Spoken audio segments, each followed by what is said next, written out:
Hi, welcome to Keeping Your Knees Happy. My name's Kelly, and in this short video, I'm going to show you how to keep your knees safe and happy. Firstly, we'll talk a bit about the anatomy of the knee so you can better understand what it's all about. Then we'll move into some movements, and I'll show you some alignment to help protect the knee from rotating in and out and the 90-degree angle that we want to create and any load that we might put on the knee. Then we'll also talk about the engagement of the legs and the important part of the engagement of the legs to support the knee joints. So let's dive right in and start with the anatomy. Starting with our patella, this black circle here, the patella is a bone that is a floating bone that doesn't articulate with any of the other muscles in the knee. Now, above that you have your femur, and below that you have your tibia bone.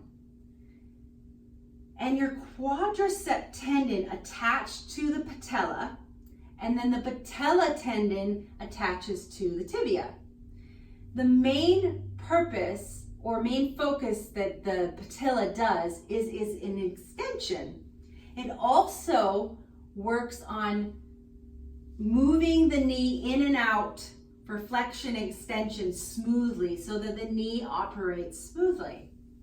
Now we're going to move to the middle here, the medial collateral ligament. Now this ligament is attached to the femur, to the tibia, and it's on the inside. And this helps the side-to-side movement of the knee and also helps excessive movements from happening on the inside. Now on the other side there, we have the lateral collateral ligament. You'll see here in the blue, the lateral collateral ligament is connected from the femur to the fibula, the backbone here, the bone in the back. And that prevents the knee from going outwards. Now both the MCL and the LCL support the knee from side to side. And injuries that could happen usually happen when the knee is in deep flexion, rotation, or it stops and twists. Now moving on to the ACL. You've heard of this before. ACL, anterior cruciate ligament. This ligament crosses from the femur to the tibia bone at the top. It's kind of crossing over. You'll see it in the red here. Now this stops the tibia bone from sliding forward. The ACL can cause very many injuries, as you've probably known, lots of sports athletes that have torn or broken their ACL. And this can be caused from planting your foot while you're running and turning and twisting really fast, or landing awkwardly, or even a blow to the side of the knee or a collision. Those things can break or tear the ACL. Now behind the ACL is the PCL, posterior cruciate ligament. Now this ligament is attached to the femur as well and to the tibia as well, but in the back of the tibia. And this prevents the tibia from sliding backwards. Now PCL injuries don't happen very often, but when they do, it's usually an impact bending the knee backwards from the front or an impact to the back of the knee. Now we have the meniscus. Now the meniscus is this little blue portion you see there, and it's actually two half crescent shaped discs that sit behind the patella. And these are soft tissues that act as shock absorbers for the lower leg. So it takes the weight, the bearing of the upper body weight to the lower leg and acts as a shock cushion. Yes, so that's how you have a little bit of an anatomy. And now let's stand up and let's play some of this. So come to a space and get your feet about 1 meter distance and relax your legs here. And you're just going to turn your toes to the right. Now you want a short stance here and just bend your knee. Bend your knee past your toes and start to feel the pressure it puts on your knees. That's because your knees are not in line with your ligament. It's really not supported here and it's pressing down. Now come back up and put it in line with your knee. Now take a wider stance here. Get your legs really relaxed here and keep that knee tracking over that ankle. Now grab a hold of your leg and move your leg from side to side. See how it's not very stable? That's because we're not engaging the legs. Now back out of that again. Look at your back leg and engage the quadricep. Engage the back of the legs and root that leg down and internally rotate it so it's grounding. Bend the front knee 90 degrees so your knee is tracking over your ankle. You also want your knee in line with your middle or big toe so it's not tracking to the side or the other side. It's right in line. Engage that leg and externally rotate that. Really get them strong. And now grab a hold of your knee and wiggle it.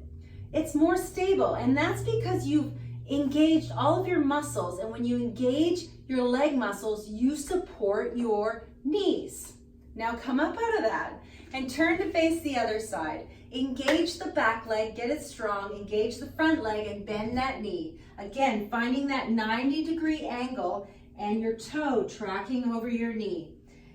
Now, the tendency sometimes can be that we stop engaging this back leg and it dumps down. Now we're finding rotation in the knee and we're actually dumping a bit of a load into the knee and turning it. So we really want to engage that leg and get it strong. Now open your arms out to the side and bring your left hand fingertips to the outside of your baby toe. Now from here, just look down at your knee and track your knee. Is your knee in line with your ankle? Is your toe in line with your knee?